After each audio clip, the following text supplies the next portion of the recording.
War for the Planet of the Apes.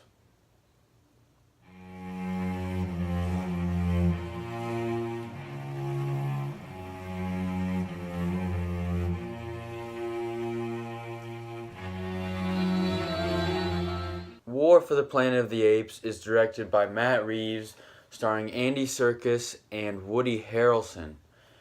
And this is the story of Caesar basically going on a revenge journey for something that happened in this story, which I won't really go into. We are not savages. Apes fight only to survive. Bad human can kill ape. All dead now, a long time. Long time. Bad humans. Soldier.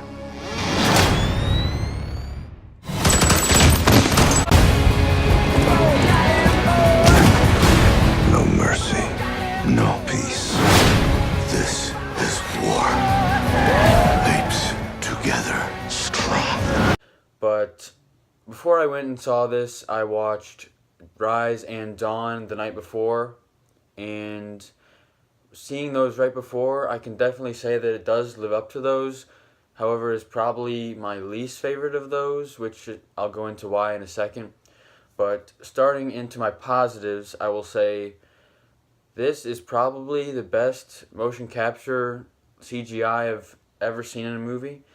It literally looks real. It looks like there's apes walking around, talking, shooting guns, etc. Just so real, so good. Andy Serkis playing Caesar in motion capture is phenomenal. I do not know how he has not been nominated for an Oscar yet. He should be for this role. Woody Harrelson is also very good as a villain, very menacing, even though his motivations to me were kind of alright, but he still played his character very well and was very well acted, as well as all the other apes and human characters.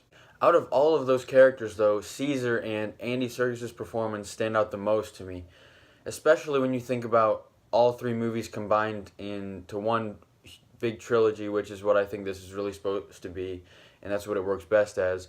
But when you go from Rise, when Caesar is born and raised by James Franco's character, now throughout Dawn, you can really see the progression of his character and how he changes throughout the story, which is one of my favorite parts of this trilogy for sure.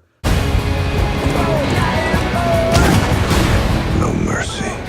No peace. This is war.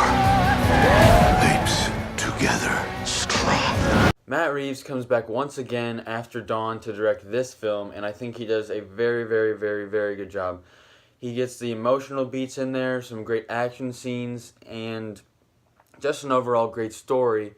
But, however, that brings me into my negatives, which is the first hour of this movie is just fantastic. The setup, the opening scene is probably my favorite scene in this whole movie. But once you get into the second act, that's probably the slowest and worst part of this movie. It just really didn't work for me. I was kind of bored, but luckily that only lasts for probably 20 minutes and then picks right back up and is strong to the end. Now, most movies have that problem of the second act being slow, but this one is just filled with so much character and great acting that it kind of glossed over. Didn't really bother me too much, so take it as you will. Overall, this film really worked for me, even though it has some pacing problems. I do think the end was really good. It could stop as a trilogy right now and be one of the greatest trilogies of all time, or it could keep going. Kind of leaves the door open for further movies. I'd say Rise is a 9.5 out of 10. Dawn is probably an 8.5, and this is an 8. But even with those scores, this is still a great movie. This film has great special effects, for the most part great storytelling, and phenomenal acting. Please go check this movie out. If you like this, please leave a like and subscribe for more videos like this. I will have a Dunkirk review coming out for you guys soon, and I'll see you guys in the next one.